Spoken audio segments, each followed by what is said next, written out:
Hi everyone, welcome back to the channel. This video is a part of the monthly portfolio update series made for those invested with me on Etoro. During December, the portfolio was up 2.94%, and for 2023, we are down 0.54%. We're invested in KWeb, Paramount, Alibaba, Warner Bros. Discovery, Cardlytics, Tencent, and SHV. Now, at the beginning of 2023, I had a view that our portfolio returns would be primarily driven by the recovery in China tech. The narrative against China tech is still largely negative, and the stock prices reflect it.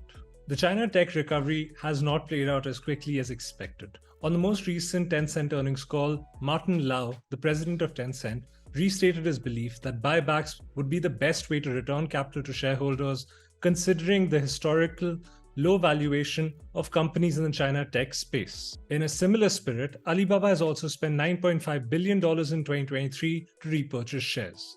There is also an additional $11.7 billion cash pile to engage in opportunistic share buybacks. As an investor, I try my best to tune out the noise and just focus on the fundamentals driving the growth of the underlying earnings, which in my opinion is what will eventually drive the stock price. A Singapore-based hedge fund stated that Hong Kong stocks were a once-in-a-lifetime opportunity, and I completely agree with this perspective. If you can put the noise aside, the fact is that these are some of the best growing global companies offered at extremely reasonable valuations. And I think that we will do extremely well here over time.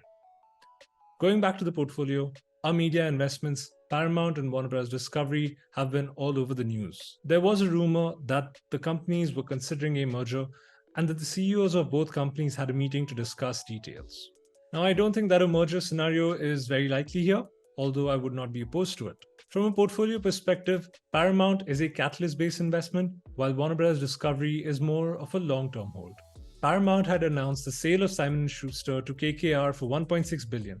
These funds were used to pay off debt and give the company flexibility to pursue the best opportunity until 2025 without having to worry about near-term solvency issues. We could see a further sale of assets in the coming weeks or months, or even a complete buyout of Paramount Global for a reasonable price somewhere over $30 per share.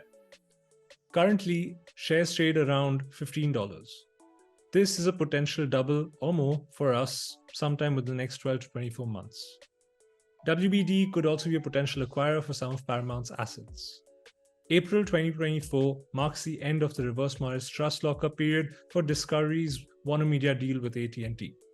After the 8th of April, the company can engage in M&A activity once again. There are quite a few near-term catalysts that will occur over the next 6 months for our companies in the media space.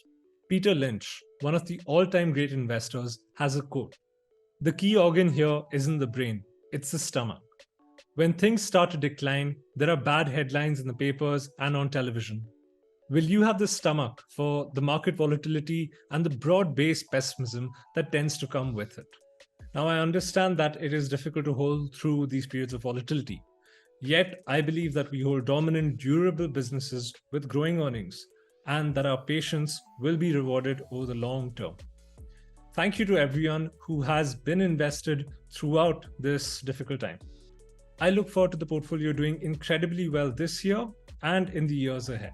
If you've got any questions about any of our holdings, do mention them in the comments, or feel free to send me a message on Twitter or on Instagram through the links in the description below. Thanks for taking the time to watch this update, and take care.